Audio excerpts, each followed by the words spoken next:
assessment. And this slide builds upon the discussion of the previous RAI.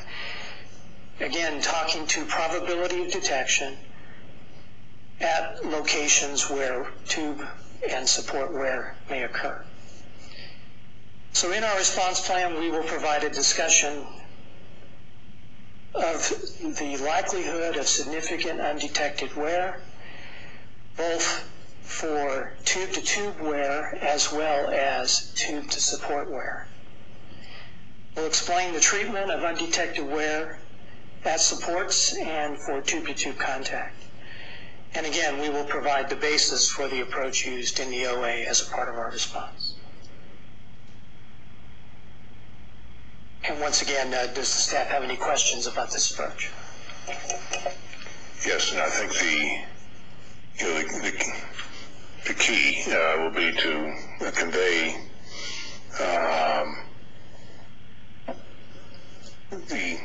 any sensitivity of the results of the analysis to the assumption that you're making. You will need to demonstrate that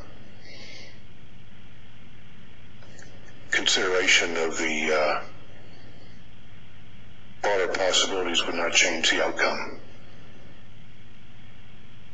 That's, I guess, the essential fact that needs to be conveyed.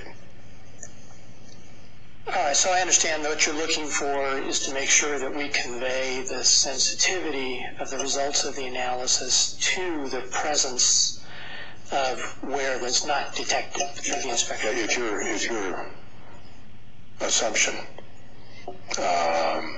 if you'd assume something different, and that would have not significantly changed the outcome of the analysis, I think that's what needs to be conveyed.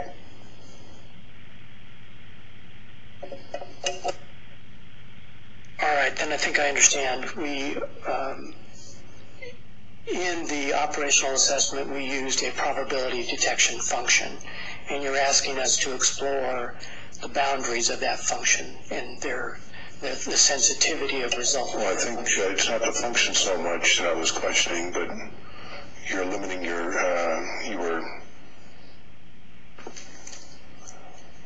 were using that function over only a small range of possibilities.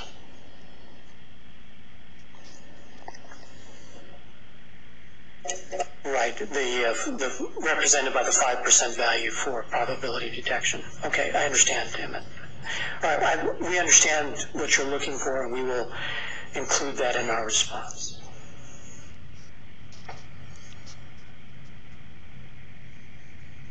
Just give me a moment to make some notes to make sure I correctly convey this to the team.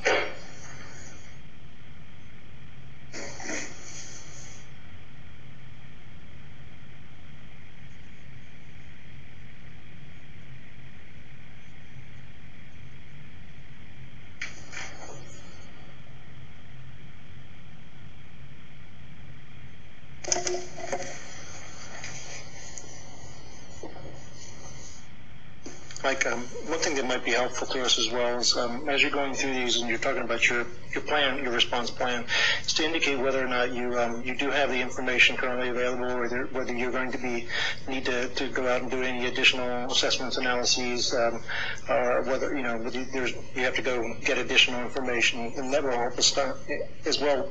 I guess in the end, we would also like to know when you're planning to provide the responses for each of these.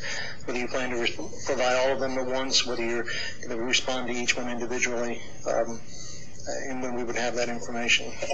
Yeah, Doug, as John said, when he summarizes, he's going to talk about our tentative schedule. And again, we're awaiting getting these officially in writing to finalize our schedule, but based on today's meeting, we have a good tentative schedule built. And we can address that to some degree. I just want you to realize, in some cases with this clarification, our guys may need some time to go back and determine if we need additional analysis. So to the extent that we can characterize that, we will. But I want to give our guys adequate time to think about the discussion with the reviewers. Thanks, Tom. To the best of my ability, I'll try and answer your question. In this particular case, the response plan that we've cited on the slide, that information is available. To do the sensitivities that Emmett's requesting, will involve some additional work.